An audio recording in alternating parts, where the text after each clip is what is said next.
run, as in that example, why don't you go run 5 miles? And if you're the 4-mile person, you say, oh, I can't. And I say, what do you mean? And you say, that's just not who I am.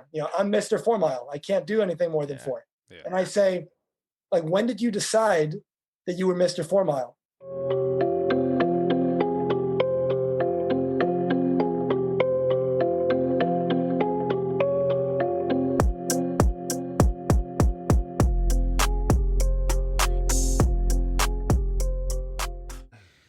What's going on, guys? Welcome to your health class, the show about helping you lose fat, change your life, and then we're going to change our generation.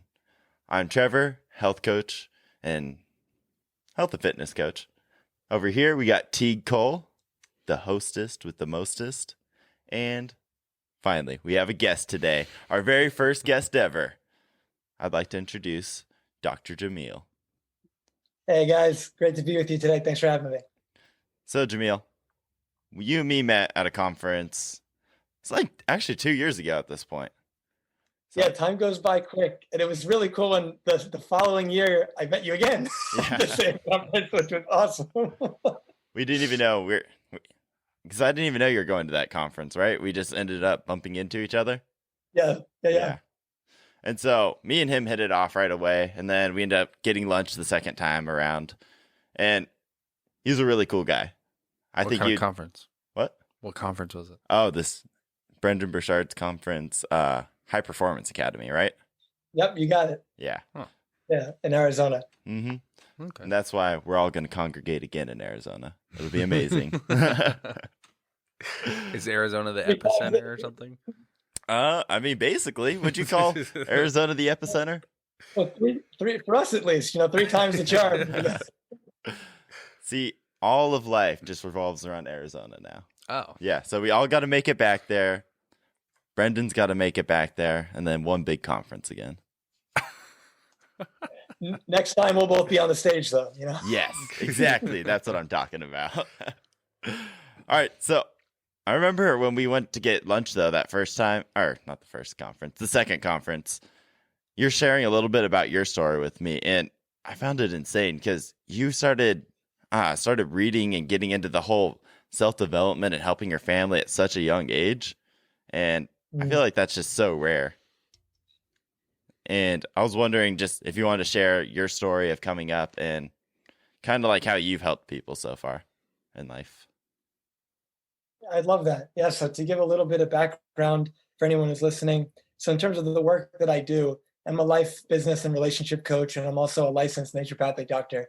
And I love to help leaders and high performers create an extraordinary life without regret.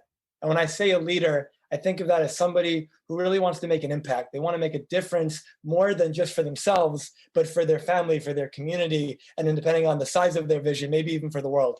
And when I think about high performer, it's whatever that person's doing, they want to be and do the best they can at it. Those people I consider, my brothers and sisters, and I love helping them make their dreams a reality. They show up with their biggest goals and dreams and challenges in their business, their relationships, their happiness, their health, their mindset, spirituality. It really is the full spectrum of the human experience. And we dive deep in conversation. And I help you see your world differently. And when you see your world differently, you start showing up as the most powerful version of you, which I call the real you. And when you do that, you start getting incredible results. And that's a little background of how I like to work with people. And as you mentioned, yeah, I definitely had an early start. 14 years old is when I got into the whole personal development industry. And I was a track and field athlete, never really ran competitively or on purpose in my life, but just joined the team when I was 14.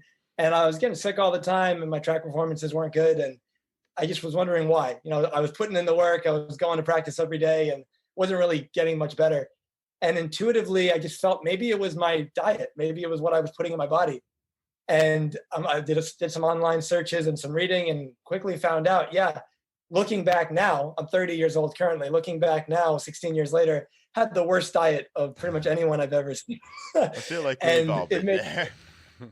Yeah, and it made sense why, I wasn't sleeping well. I pretty much didn't ever drink water. I put a lot of garbage in my body consistently and didn't put a lot of good stuff in there, to put it bluntly. And made some big changes, some overnight and some kind of slowly over the next few years. But quickly, within a few weeks, a month, energy went through the roof. I started sleeping better. I started getting faster, and I stopped getting sick. And I started thinking, all right, there's got to be more to this. And so it's like this positive reinforcement. I learned more about health and nutrition and lifestyle medicine and all these things. And I came from a family, I still do. I come from a family of a lot of physicians, a lot of uncles and cousins and things of that nature. And we'd be at different events and parties and get-togethers, and they'd say, so what have you been up to? And 14-year-old me would just, oh, well, this person's a doctor. They'll like be interested too. And I'll just like word vomit all this stuff that I've been learning. And they would be, interested because they might not even have known that, because you don't really learn that kind of stuff in conventional medical school.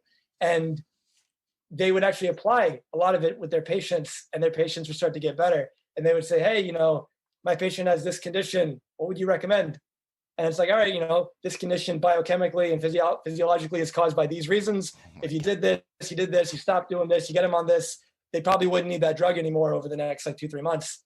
And it actually happened. And so I'm like 14, 15, and I'm realizing, wow, there's something to this. This is working not only for me, but for these other people too. And it started feeling so good. I wanted to learn even more. But at the same time, I started thinking, what are the other areas of a really fulfilling life? And I thought about relationships. And just like with health, I just, dove in head first. And I went online and I bought as many books and DVD courses as I could from some of the top marriage therapists and dating coaches in the world. And I studied communication. And I studied what was the difference that made the difference, where some people are 70, 80, 90, and they're celebrating 40, 50, 60 years or more married. And other people, the relationship kind of falls apart early on. And I was wondering, what did that? And then just like with health, I'd be around 15 years old and I'd be at a get together somewhere and they say, what have you been up to? It would turn into a relationship conversation. And next thing you know, I'm like moderating someone's marriage and so they don't get divorced. And it was really cool. And there was a lot of positive reinforcement and success because they were getting great results. And then that's when I found out about Tony Robbins and his work in NLP and psychology and those types of psychology. And I really dove deep self-study into all of that. All that continued until I was 19, studying health on my own, relationships, started studying spirituality at 16 or 17 and spent the last 13 years or so studying all the different world religions and really just wanting to know everything I could to help somebody create what I would call an extraordinary life, which is a life on their terms without regret. And when I was 19 years old, my father had a brain aneurysm. And I was a sophomore in undergraduate in Fordham University in the Bronx. And if anyone doesn't know what that is, the brain aneurysm, imagine one of the blood vessels in the brain, think of it like a tube. It starts to balloon out. And if you're fortunate, you get a really bad headache and it will, you go to the hospital, you get it clamped and then you're good to go. But my father, his ruptured and he was in a 4-hour brain surgery and it was the worst aneurysm the neurosurgeon ever saw. Survival chance less than 5%. And in that moment, he survived the surgery, which is already a miracle right there, but he was in a coma. And we were told he probably wasn't going to wake up and he could die, at any moment. And I walk into the room to see him and it was as if, a train hit him and his head was shaven and a part of his skull was removed. And I don't mean to make it graphic, but it was just this guy was what it meant to be a man, like the epitome. He was my dad. He was the guy I looked up to. And to see him that, helpless was very disheartening. And I had these two emotions and feelings in that moment. One was helplessness because I wanted to do something to support him and it felt like I couldn't do anything. And the second was regret. And the regret came from this feeling like I didn't have the relationship with him that I could, this feeling that I took him for granted, this feeling that he was 49 at the time and I was 19, and the feeling that, oh yeah, he's going to be around another 30, 40, 50 years. I have time. And I say that in quotes because, there's a quote and there's a quote that's attributed to the Buddha. Who knows if he actually said it, but the idea is that he says, the problem is you think you have time, so we keep putting life off till tomorrow. And so I just felt I missed my opportunity to really connect with my dad and know him in that way. And over the next 3 years, he survived. He made almost a full recovery and it was amazing. And he ended up passing away though after 3 years. And in those 3 years, I took 2 years off after college to be one of his primary caregivers. And in that time, I learned so much about myself, about life, I matured so much, and I've received lessons that now, over the last decade or so, speaking with so many people, Wait, just a second. You're 30 and 70. So speaking to people that are, okay, there we go. So like most of my clients are between, late 20s, 30, 70 years old. And because there's a lot of them that are older than me, they'll say like, where the hell did you learn this? Like these lessons that you have, I just learned that at 65 or at 70. And a lot of it came from that experience of my dad. And the amount of times where he almost died in my arms was, countless. And it was rough. And there was my highest highs because I got to spend 10, 15 hours a day with him, singing together. He was a singer and a drummer, and I was a singer, and we would do music together. We would laugh together, physical therapy, box, go for walks. And I got my prayers answered in that sense. And I got to have that connection with him that I wanted. And at the same time, there were also my lowest lows. He had short-term memory loss, and there were moments where he forgot who I was. And I remember that felt, horrible. And when he passed away, I remember being at his wake. It was a 5-hour wake, and over 7,000 people came. And I shook every single one of their hands. And my dad was a physician, and almost everybody said, your dad saved my life. And in that moment, in those 5 hours, the light switch went off in me that it was this realization that I had been playing small in my life, that I cared way too much about what other people thought about me, that I was afraid of rejection, and that I was really robbing the world of who I could be in the world. I look at it as each of us, we have this divine spark within us. We have this unique light that we could shine in a way that only we can. But most people are living their life like a copy, and they're living their life trying to fit in and be the way other people expect them to be. Exactly. And for those reasons, I was doing that too. Yeah, I was doing that too. And so had a light switch moment where it was like,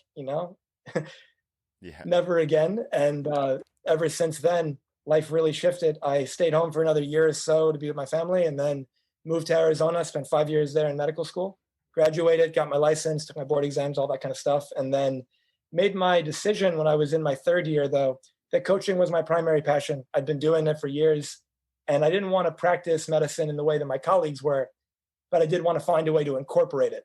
Yeah. And I always joked to people growing up, take Tony Robbins, take Dr. Oz, smack them together, and that's what I do. And that was always the way that I thought about it. And so that's kind of what's led me to this moment. I've been doing my coaching in Arizona, New York. It's worldwide at this point, and working with people from around the world, and really doing everything I can to reconnect them to their power, to their truth, so they can show up as powerfully as possible, so they can be the leaders they're made to be, they can be the parents they're capable of being, and they can serve the world in the way they're meant to. And so without kind of talking your ears off, that is you're kind good. of me. I love it, man. So it's crazy that going back a little bit, you say this like light switch turned on, or this spark like was ignited within you. I don't want to belittle what yours was, but it was almost like I had the same moment when I decided I was like done being this like overweight, like pretty much nobody that didn't want to do anything with his life. It's like the same thing happened to me, where it's just like something came into me and it was like bam, like in a different way. Obviously yours was much greater, I would say, but mine was like, it's like the same feeling like that you described. It was very weird, like it just came out of nowhere. I almost feel like we all have to have some sort of moment like that at some point.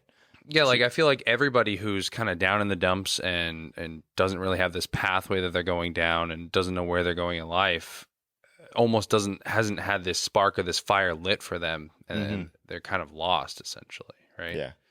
And that's what you work with your clients a lot with, right? It's just almost uncovering that spark, trying to get them to show up in the world just way better than they are at this point.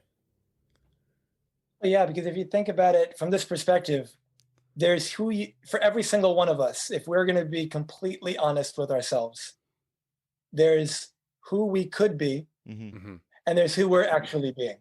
Yeah. Yeah. Well, and when you think, go ahead. Just when you think about from this perspective, there's who you could be. There's, like for example, one of the things I do with two of my colleagues is I have a men's group that I run, and in that group, and this applies to women as well, but just for the sake of pronouns, I'll just use the men's group as an example. There's the husband you could be, There's the father you could be. There's the friend you could be, the leader you could be. Yeah. And that, let's say, is a 10 out of 10. And then there's who you're actually being more of the time than not, which is somewhere between a 3 and a 6. And the question is, why? Why is there a gap? Yeah. Why are you showing up playing small? Why are you living like you're never going to die? The Dalai Lama's got a quote where he says, most people live as if they're never going to die, and then they die having never really lived. Why are we showing up in that way? And I think it's because we, as you said, when you have that moment, like you did with your weight, like I did with my dad, like I'm sure Trevor has had in various aspects, and we all have it at some point or another. It's like that epiphany, that wake up moment where enough is enough. Yep. And we finally have enough clarity to realize we're not living the life that we would like to be living. Mm-hmm. And so if you were like working with somebody, what would be the first thing you would do to like kind of bring this out in them to create that transformation, essentially? Or like the first couple things, or a couple tips to actually like find that? So I feel like a lot of people struggle with being able to find that spark, being able to like, to feel that transformation. Yeah, for me, it was just for like frustration, but I don't know how else I would have gotten that out of me. Yeah. I think the first part, and again, I say the first part for the sake of conversation, but at the same time, these may go out of order. But first and foremost, getting really clear, what is it that you want? And following that up with, why do you want that? Why does that actually matter to you? Because the vast majority of people, if you ask them, what do you want? They either haven't thought about it, so they're going to be vague. Yeah. And I don't say that as judgment. I say that as an observation from working with thousands of people at this point. Most people don't know what they want. And when you don't know what you want, you don't typically get it. It's like in Alice in Wonderland, there's this scene where Alice is in the forest and the Cheshire Cat's on the tree. And I think it's the first time she sees him. And she's like, excuse me, which direction should I take? And he says, well, that depends entirely on where you want to end up. And she says, well, she either says, I don't quite know, or I don't quite care, one of the two. And he says, well, then it doesn't really matter which road you take. And it's the same idea. What do you want? That's step one. And is that really what you want, or is that what you think you're supposed to have? Ooh. Is that what you think you need to be loved and enough and validated by your family and by society and all these things? Like if you want to be a painter, but your parents want you to be an engineer, and you hate math and science, but you're in engineer school and your heart is in painting, why are you trying to be an engineer? Is it because you love it? Or is it because that's what you think is necessary for mom and dad to accept you? Yeah. It's like we got to get really clear on what we want and why we want it. And if your heart is actually aligned with it, I don't have to motivate you to do anything. You're going to be motivated to do it. You only need to be motivated to do the things you don't want to do. Exactly. I love that. Especially we've talked about finding the why. We did a whole episode on that because I feel like that is huge. And then finding not finding, but just knowing where you actually want to go. Yeah, and I feel like at the end of the day, you have to want it for yourself. Mm-hmm. You can't want it because someone else wants it for you. You can't. Yeah, you got to want it for yourself. And that falls along with what you were saying previously, too, is like being a carbon copy. Yeah. You could just be doing something because someone else is doing it, or someone else had this success and they skyrocketed to where they are, and you just want to do that. So there's money in it. Why not? But it doesn't mean you're going to have the same success as that person because maybe their heart was in it, like he was saying, and they're all in. And to Teague's point, when you consider most of the time, especially because social media and like the internet, we don't see, the behind the scenes. We don't see the work that it takes to create the result. We just see the end result. Yeah. Most of the time. Outside of people like Gary Vee that kind of document the whole thing. Outside of that, you don't see that. And so you see somebody who is either the same age as you, or maybe they're decades ahead of you. But either way, they've put in a lot of work to get to where they're at. Mm-hmm. If they've created any degree of sustainable long-term success, and you see them and you go, oh, I want that. So you start down that road, and maybe a couple months go by or a year goes by, and you haven't really gotten as much traction because you're comparing your journey at chapter 2 to their chapter 20. Yeah. You're not looking at them then, you're looking at them now. But if you were to just compare yourself to who you were yesterday, I always, make sure I remind my clients when it's appropriate in the moment. If you were to stop and turn around metaphorically and remind yourself how far you've come from where you started, that's what matters. How far you have left to go is irrelevant. If you care about it and your passion's in it, your heart's in it, you're not going to stop. So you're going to get there at some point. Like Teague used that Lord of the Rings reference earlier. And it's like, from that perspective, it's like, you Trevor might have, with the ring, but this idea that, Frodo in the beginning, he's in the Shire. And at the end of the first movie, he doesn't know there's 3 movies, right? So at the end of the first movie, he's getting in that little boat with Sam, and they're heading toward the mountain, but they're nowhere near the damn thing. But they're also nowhere near the Shire. True. And if they were to stop and notice, wow, we're so far away from where we started, there's a lot of progress there. There's a lot of celebration to be had there. If A is where I'm starting and I want to get to Z, and I'm at like J, I'm not at A anymore. But if I focus on the fact that I'm not at Z, that's going to be disheartening, discouraging, depressing, all that kind of stuff. But if I can just honor the fact that I'm on my journey, and my journey is unique to me comparing myself. I remember when I was younger, I did, I'm not immune to that. And when I was younger, I did that, where I was early to mid 20s, and I was coaching a lot of people. And I remember just looking at someone like Tony Robbins, and I sat there thinking, I want that. Like, the life he's living and the way he's serving people, that's what I want. And that was where I was at the time. But I was also not really internalizing the fact that he's 41 years, I think, into this. Yeah. And the thing is, if I'm going to make that comparison, don't do it from 41-year-old Tony to like 23-year-old me. That's not a good comparison, unless my goal is to make myself feel bad. And social media has a way of kind of doing that indirectly, because people don't post the real stuff.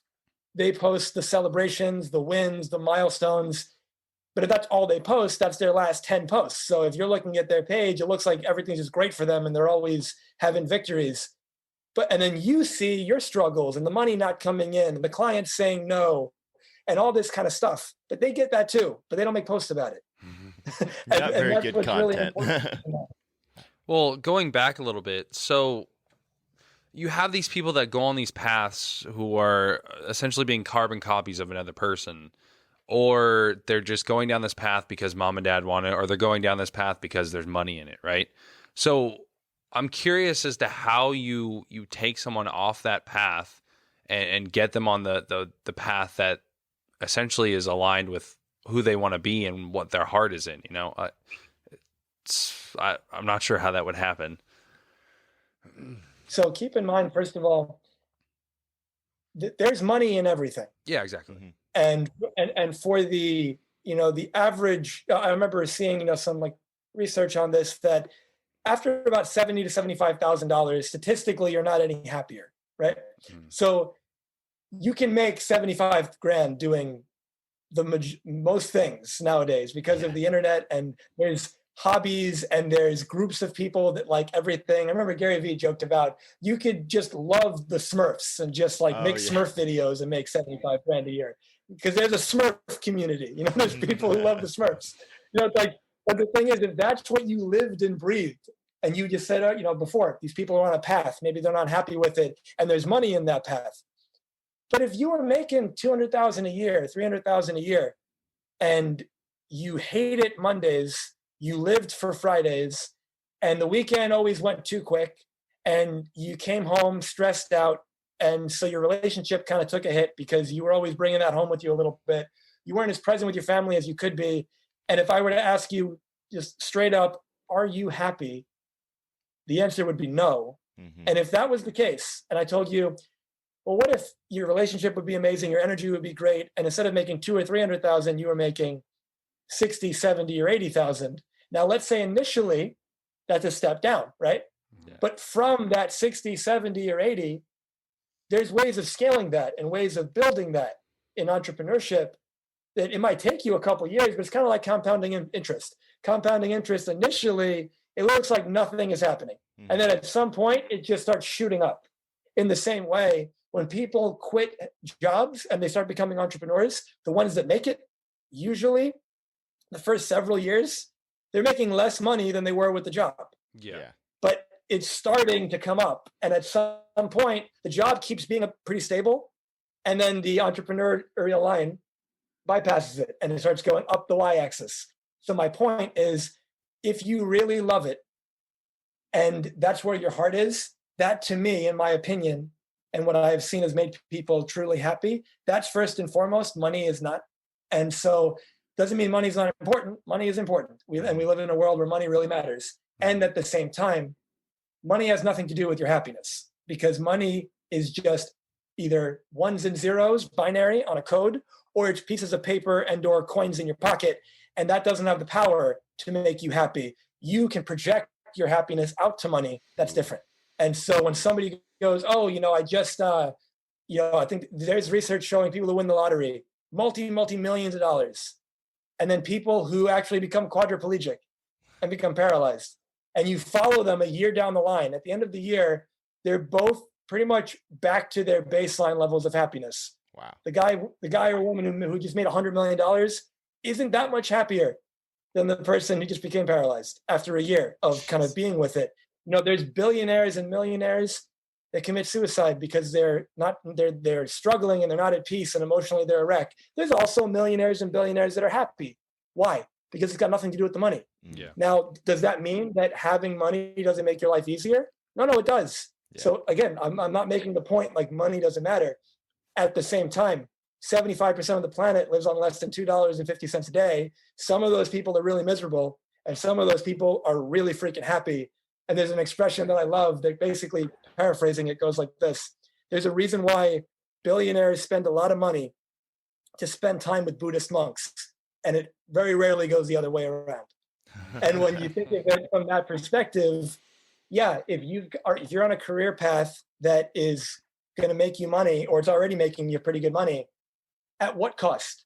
Is making that money at cost of your soul? Is it at the cost of your happiness? Are you in your 30s or 40s and telling yourself, like clients of mine have when they first come to me, I don't like what I'm doing, but the money's great, so I'm going to stick with it until I retire.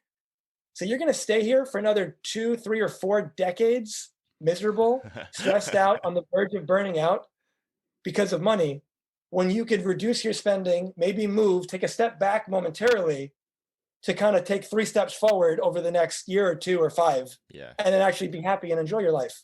It's not a judgment. Again, it's an observation. Mm-hmm. It's a choice that everyone has to make.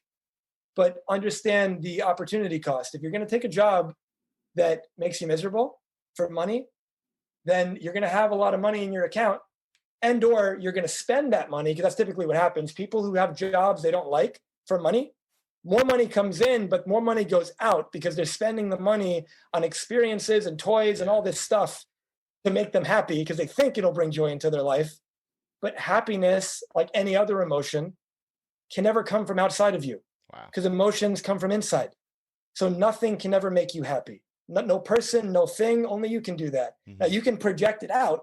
You can say, my husband or my wife, my girlfriend, my boyfriend, my whatever made me happy. But then what happens when they upset you? Are they still making you happy? In that moment, no, they pissed you off. But I thought they made you happy. No, it was, you were basically giving that permission to them. You were saying, right now in this moment, you are meeting all my criteria. You're checking all my boxes for what it takes to make me happy. So I will say that I'm happy, and I'll say it's because of you. But it really has nothing to do with you. And so I bring it all back to the emotion, because at the end of the day, that's what we're always chasing. You say you want more money. Why do you want more money? Because you think you'll feel better. Why do you want the new job? You think you'll feel better. It always comes down to what you think you'll do with it. If I gave you $1 billion but said you can't spend it, are you happy? It's like, no, it's just in your closet somewhere. That's such a good way of thinking about it. So like essentially what you're saying is, before you start your transformation, before you really try and like make yourself happier, make yourself try to find that new self or change your life in whatever way you're going for, you need to step back, find that why you're talking about, and then also like, what is it you need? Like, what do you need to be happy? What do you need? Not the money, not the relationships, all that, but just what do you need at your core in order to transform? Well, what I got from that was first establish your happiness. Find a path, find where you're going if you can, as best you can. Find this happiness, find where you're going. And whatever money you make is money you make. It's almost like the money is the way he was describing it to me was almost like a tool. Like a tool in your tool of many toolboxes. So many tools in your toolbox. It's just another tool. So you can use this to almost improve upon what you've already built as your like established happiness. Okay. So you can, that's at least what I got from it. Like you can just use this as like an asset. So like, let's go down your path with whatever you make and have this money to use whenever you can, essentially, or want to. Yeah. Just to add to that, I think you hit it on the nail on the head. And this idea that if you think that your problems exist outside of you, which they don't, because problems are concepts. Problems don't exist. They only exist in our mind. And so if you think a problem exists outside of you, then what you end up doing is, let's say I'm in New York. So let's say I'm in New York and let's say I think I've got a lot of problems. And let's say I think life is really hard. And let's say I'm depressed. If I go to Hawaii, that might be momentary pleasure because it's like, oh, wow, look how beautiful it is. But at some point, a couple days, a couple weeks, a couple months, at some point that becomes my new normal. And at some point that depression comes back. At some point those problems come back because I am the cause of all of them. So wherever I go, they come with me. But if and no matter what I spend it on, they're still there. There's a lot of mansions that feel empty. And there's a lot of small places that feel really homey. And there's a lot of mansions that feel really homey. It's got nothing to do with the stuff. And so as you said, money is a tool. Money's really good if you say, I want to go buy a car. I want to go, you say, I want to go buy a car. Why? Because it'll make me happy. That's the wrong answer, because what you end up doing there is the new car is in the driveway. You're really proud of it. You're really happy with it. You're staring at it every now and then. But give it a couple of weeks, give it a couple of months. And at some point, no matter what car it is, it's just a car. Yeah. And at some point, it doesn't feel as special anymore. It happens in relationships too. When I'm working with couples, the idea is the law of familiarity. And from that perspective, everything that we have, people in our lives, things that we have, like possessions, all this kind of stuff, at some point it loses the novelty. At some point, it's not new and fresh anymore, and you start to take it for granted. And when you take it for granted, you just assume it's always going to be there, and you stop treating it like it's the beautiful thing that it is, which is why whatever you appreciates, whatever you criticize and ignore atrophies, just like with muscles, you bring it back to health. Well, to bring it back to health more, this is just making me think of people that you get to this point in life and you're just feeling hopeless. You're not liking how your life is going. And then I remember I got to a point where it's just like, it's because I don't like the way I look. And you tie this so much to how you look, but that's not actually the root problem. There's these underlying feelings. So you could even actually completely transform your life, but until you get at these underlying feelings, you're not actually going to make that true transformation. Yeah. And when you think of it from a health perspective, there's two ways you can go about, I'm going to make it really general. There's two ways you can go about losing weight. One is you say, I'm overweight right now, and I want to be, let's say, thin. And then you say, and I hate where I'm at now. Yeah. And I'll be happy when I'm thin. This is the least effective way to do it. Because if you do it this way, you say, I'm overweight now. And for many people that I've worked with, this perspective is like, I hate myself. I don't like the way I look. I don't like the way I feel. And then they say, when I'm thin, I'll feel better. So every day along the way, just like with the Frodo metaphor, they're not turning around to see how far they've come. So every day along the way, assuming they're losing weight, it's not, oh, wow, I lost 2 more pounds. It's, I'm not there yet. Yeah.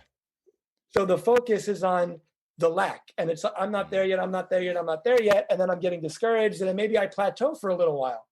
And because I didn't like where I was, and now I plateaued, I was making a little bit of progress. Now I plateaued, and now I'm getting worried. Now I'm getting frustrated. Now I'm getting discouraged. And then maybe I bounce back. So there's option A, which is I'm not happy, and I will be happy then. Yeah. And I'm going to do that. And I'm going to try to act basically miserably.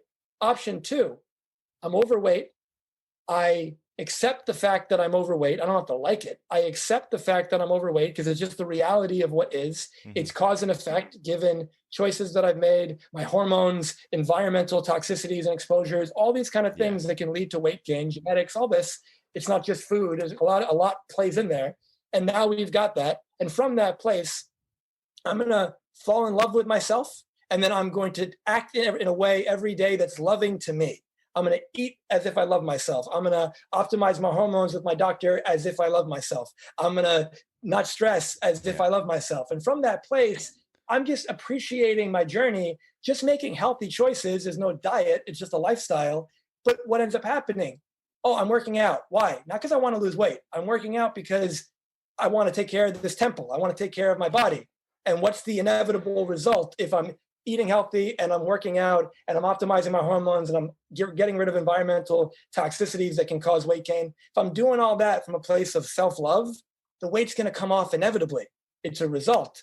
If you chase weight gain, it's just like chasing money. Money is a consequence. Money is a result. It's not the process. If you say, I want to be a billionaire, cool. What are you going to do? What value are you going to provide? What impact are you going to make that will justify you receiving $1 billion of value? If you focus on the process, the actions, the everyday, the $1 billion comes. If you focus on the $1 billion, you're never going to get it. If you focus on the weight, it's the same exact thing. You're not focusing on the morning routine, the evening routine, the going to sleep at the right time, the hydrating, the food. You're not focusing on the moment by moment. So focus on the process, know what you want, know the result, but then take the focus off the result and put it on this moment.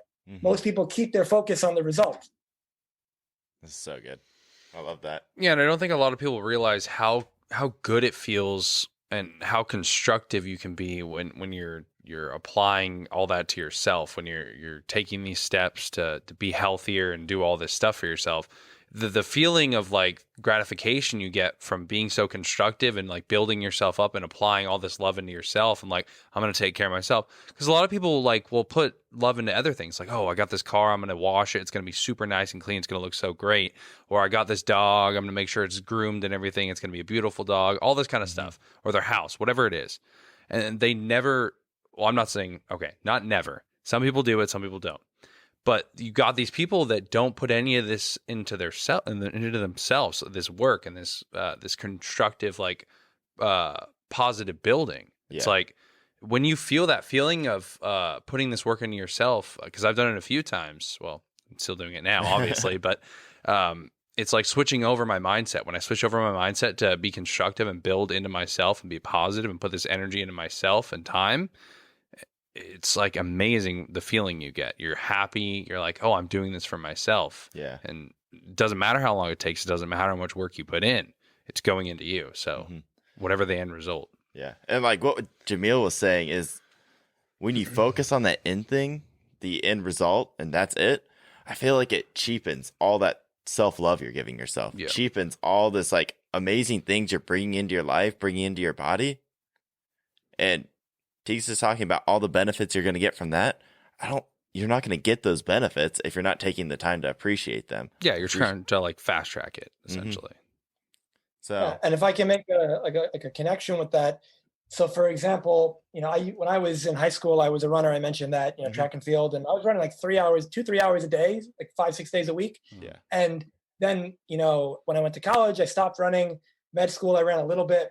And it wasn't until I moved back to New York in October of 2019 that I really got back into running. It was like 3 days a week, but because I hadn't ran in a while, my stamina was pretty much shot, and so I could run about like a mile and a half, and then I was done. And then I felt fine, but it was just like my legs were weren't like moving anymore. But it got to a point where what I chose to do was I said, all right, I want to, let's say, get back to 8 miles and 10 miles and those kind of numbers. But if I were to say, on Wednesday, I want to go for a 10-mile run, back then, I would have, if that's my end result, and then I get into the run and I just go, all right, 10 miles today, 10 miles today, 10 miles today. I'm going to fall on the floor at some point on mile 3 or 2, and I'm going to be done, and I'm going to hurt myself because I didn't do the necessary steps. But what I chose to do instead was I said, all right, let's say it's October 15, 2019, and I say, all right, I ran a mile today. in 2 days when I run again, I'm going to note where I stopped. And I'm going to, when I get to this point, I'm going to go an extra 10 to 20 seconds. That's all I did, 10 or 20 seconds. Every 2 days, I increased my run for about 10 or 20 seconds. Mm-hmm. But fast forward that, and it's been a year. Now I'm nearing that like 5 to 10 mile range. And the thing is, every time, and it's effortless, and the stamina's there. But it's not because I let go of the 10 mile. Mm-hmm. The only focus was, can I go an extra 1, 2, or 300 meters today? Yeah, it comes down to that idea of almost like falling in love with the process, not falling in love with your end result, but loving the process of getting to that goal. So it's funny that you mentioned that. I'm not any kind of cross-country athlete, but when I had this like light switch turned on me, or in me, there we go. There you go. Got you. I started running every day. Like from day one, I pushed to a mile, and then I just progressed from there. But there was this point where I'd hit like a wall every single day. And I guess that's a common thing for runners or whatever it may be. And I'd hit it every single day. So once I got past the mile, I'd hit this wall. And most days that's when I would call it. But then I realized in my head, like, there's a reason I'm hitting this wall, because it needs to be broken through. Like, I need to push myself harder. So once I realized that, I hit the wall. And then my body was like, nope, you can't go any farther. You're not going to make it. Like, my legs were starting to like log up on me a little bit, but I just pushed through a little bit further. And it got to this point where my body was like, all right, we're still going. Yeah. If we're going to keep going, I'm just going to stop fussing and we're going to keep going.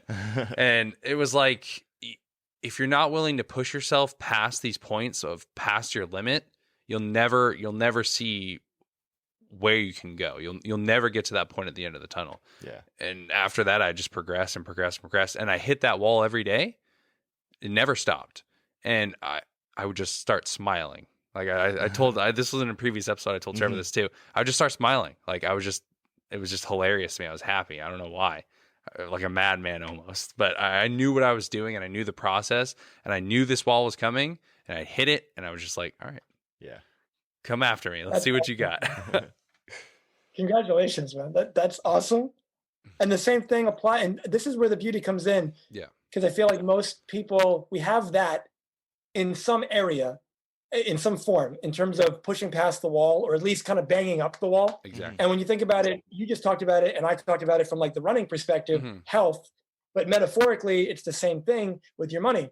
If you're, let's say, making a certain amount of money each month, that becomes that glass ceiling. That becomes what you're used to. That becomes the wall. Yeah. And then let's say you start a business, you start being an entrepreneur, you start bringing in some more money.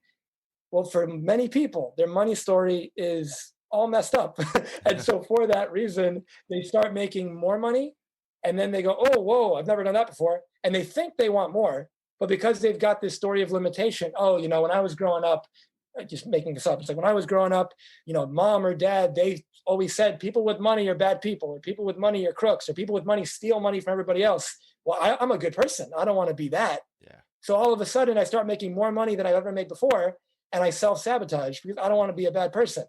Notice, just like money making you happy, money doesn't make you bad either. Like it's a neutral tool. But if you create that glass ceiling and then you live into it, it will be the cap for you. Yeah. And then we say, well, why can't I make more money? Because you need to shift how you're showing up in the world. You need to shift the story that you tell yourself. Just like when you're running, if you tell yourself, whenever I hit mile 4, that's it. I'm just a person that, 5 miles is impossible. I can't do more than 4. Mm-hmm. Well, what do you think is going to happen more likely than not when you hit mile 4? You're going to give up. You're going to quit because you have created the identity of the person who can't do more than 4. Mm-hmm. And it's the same thing.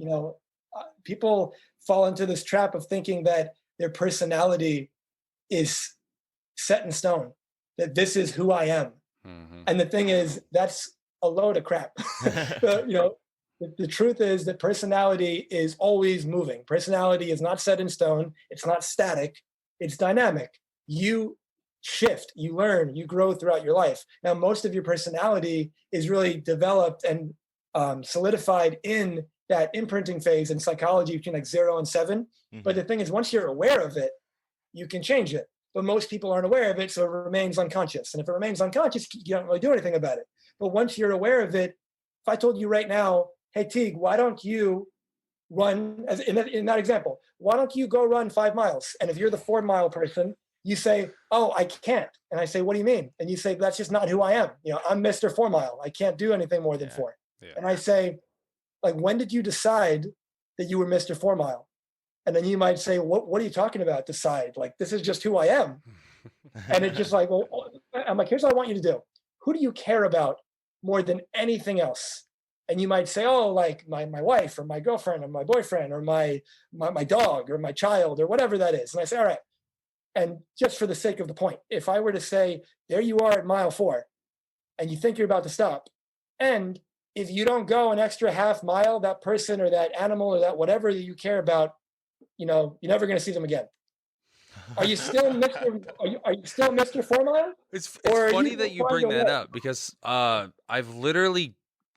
used to have this mentality at the gym where there was this really heavy weight and I was like, okay, someone's trapped under a burning, like, whatever, giant log, beam, whatever, and I have to move this, right? So I would get to that mentality and I would literally get lost in my head so much that I was like emotionally like, I have to do this. It has to happen. And you get to that point where it's like crazy. But anyway, it's funny that you say that. Well, yeah, go ahead. I'm sorry, Trevor. Just one point. No, it all just culminates in this. There's who you believe that you are, and there's who you actually are. And the person that you believe that you are is probably about 40% of what you could be. What's his name? David Goggins. He's a Navy SEAL, and he has this great line where he says, the SEALs have this concept: when you feel like you hit the wall, when you feel like you've given it everything you have and there's nothing left in the tank, like you're about to die, like you're done, that's when you're at about 40%. And when you think of it like that, correct me if I'm wrong, Teague, there you were with the weights above you and you're imagining the burning building and you're getting ready to lift it and you got so emotionally into it, I got to lift this. When you lifted it, was it easier than you thought it would be?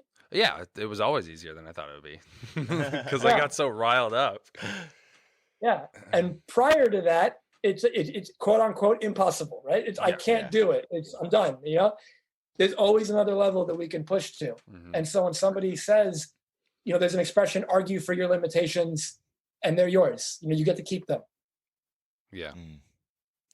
But Trevor, sorry, I interrupted. No, you're all good. Oh, I was just thinking, because like that why is really that gap between, or I was just kind of like thinking about it, that why you have, that emotion is that gap between that identity you have and the person you want to be.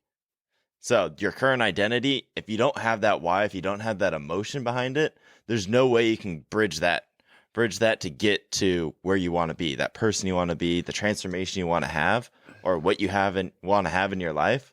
If you can't find that why or that emotion to break through when times get tough, when times are hard and all that, there's nothing you can do about it. Well, no, I would say maybe you won't be able to get there as fast. I'd say like almost finding your why fast, like is like your fast track, but in a good way. It's like, where you're going. Maybe might not be the fastest process ever, but I'd say you're going to get there way more constructively, and I'd say faster than if you were just wandering around, It's like you have this line that you're going to go down and you don't know exactly what you want with it, but like we were talking about money, there's money at the end of the tunnel. So, all right, I'm going to go down this path. And I'd say you're almost just like wandering, you're lost. Yeah. But then when you find the why, like you were talking about, it's you have this goal. Like we always talk about this goal, this vision we're going like towards. Yeah. If you can find that, there's a straight path almost. Well, it might not be the straightest path. You might go up a mountain and have all these crazy things going on, but you know where it is, you can see it, right? And then when you don't, it's just, there's nothing there, right? Just money, essentially. True. But the idea was like, is with this identity, like Jamil was saying, you're only getting to 40% of what you can actually do. Yeah. But if you have that why, if you have that like emotion that just drives you, I feel like that's way more effective for breaking through that wall. Yeah. Oh, yeah. And pushing through. Because definitely, no matter what you want, times are going to get hard. It's going to be tough. And I feel like that emotion is like the difference maker for a transformation. Yeah, and I feel like the speed I was talking about, going faster, is almost what you just said too. Mm-hmm. It's like, because if you don't want it that bad, you hit this wall and it's like, oh, okay, well, we'll stumble around a bit, maybe not go through this wall, take our time. Mm-hmm. But if you want it really badly, you're going to find any way to get past that wall, break through that wall, that barrier. Mm-hmm.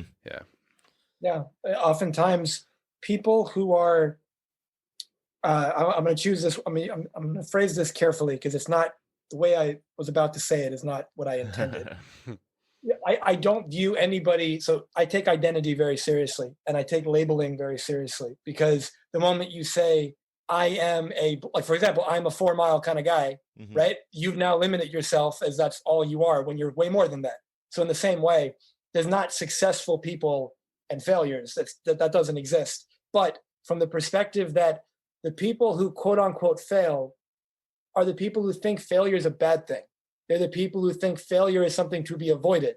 And when you think failure is something to be avoided, what does that mean? You don't try because you're afraid of trying because you might fail. And if you fail, failure is neutral, just like money.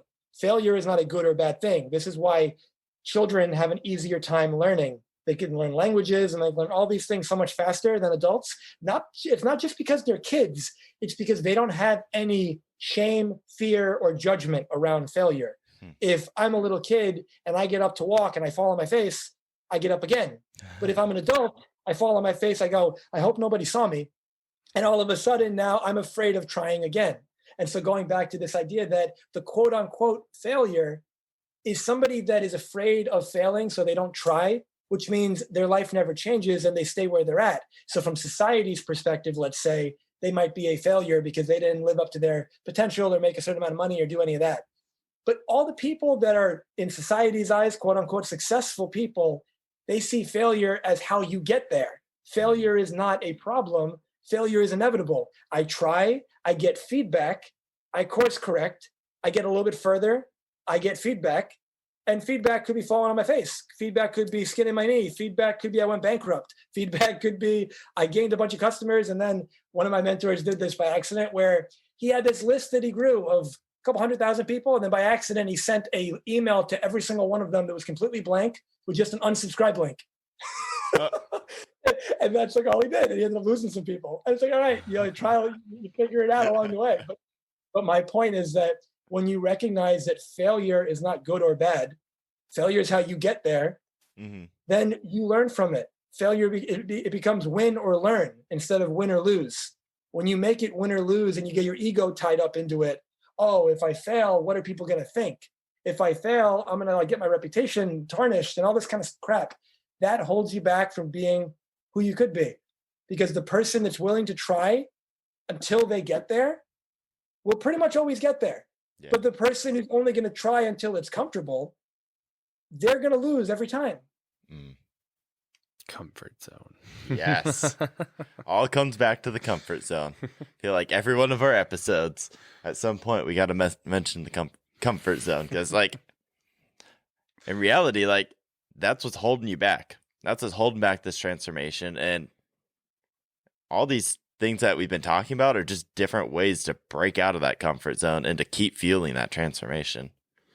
Yeah, I think it's like this ideology. We're so wrapped up in our culture where people think so highly or so much about what other people think, right? There's a lot of those people out there who are like, if Jamil was saying, for example, if I fall on my face, I hope nobody saw, right? Yeah. It's the same thing, with so many other things. If people see you fail or people see you do something that is deemed laughable or ridiculous or whatever, it's you're supposed to feel a certain way about it, right? You're supposed to be oh, I shouldn't do that anymore. Oh, that's a bad thing. But it's those people who don't, they lose all care for that, right? Yeah. Depending on what it is, right? They lose all care for that. And they're just I'm just going to do my own thing. I'm going to go my own lane. Yeah.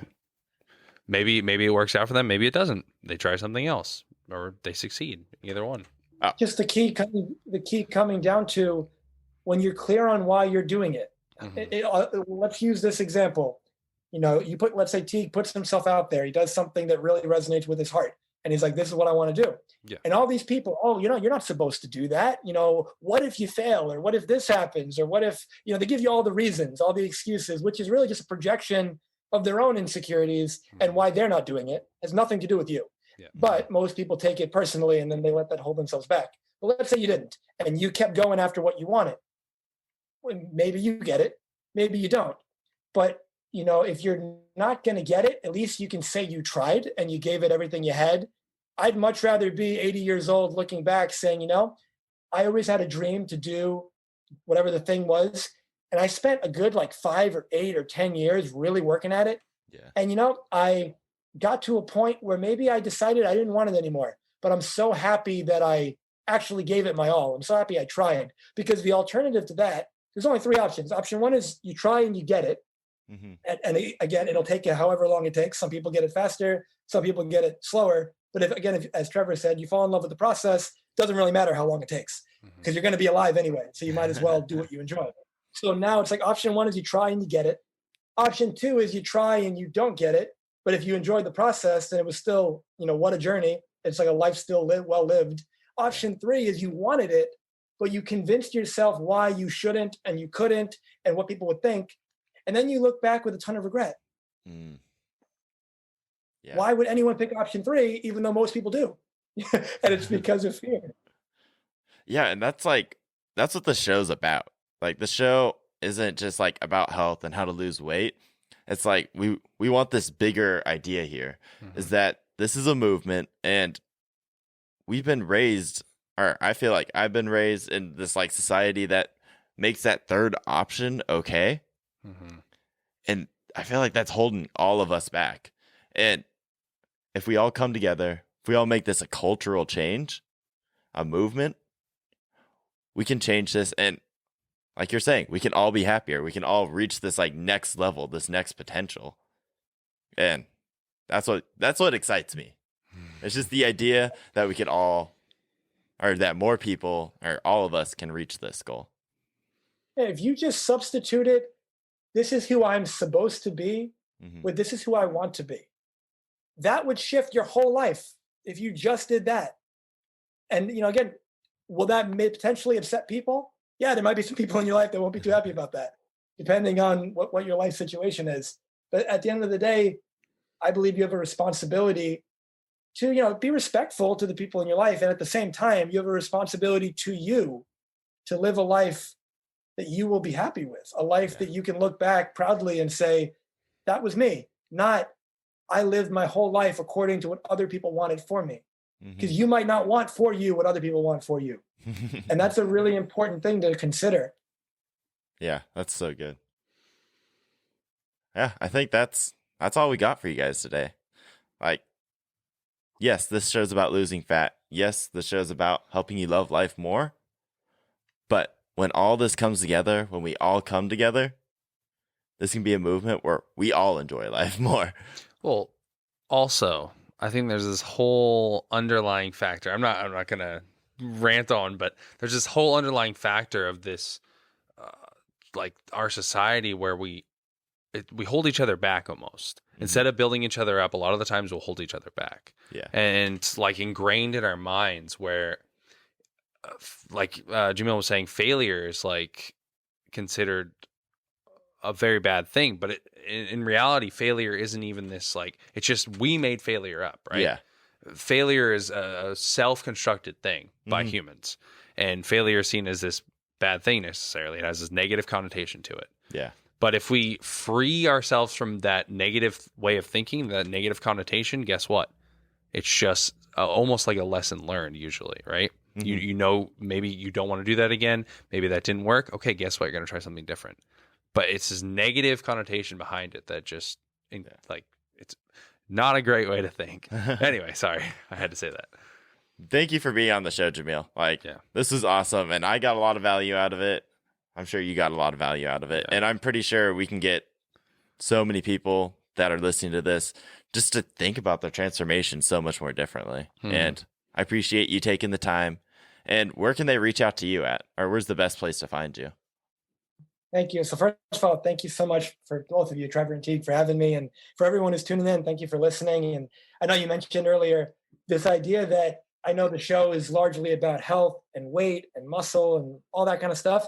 Everything we talked about will aid you on that process. If you actually listen to this a few times and apply it as well as you can to your life, I think that it'll help you in not only in your health, in your relationships, in entrepreneurial endeavors, in your business, in your dreams, in just creating a life that you can be proud of. And so again, thank you guys so much for having me. If anyone wants to connect, Trevor and Teague will have all my links, but on Instagram, it's at Dr. Jamil Sayegh, and the spelling will be in the links. And if you check out my website, jamilsayegh.com, you'll find a lot of free blogs. You'll find different testimonials. If you want to have a conversation, you want to see if I can support you in any way, you can do it on there. And again, thank you so much for the opportunity. It was really a pleasure. Thank you. Thank you. And thank you, Jamil. I can't wait to talk to you again. And I'd love to have you back on the show again. Yeah, I feel like we're all like-minded here. Yeah, like this is a great conversation. Yeah. And I can't wait to release this. All right, guys. So we'll talk to you soon, and stay tuned for more. Cheerio. Cheerio. Cheerio.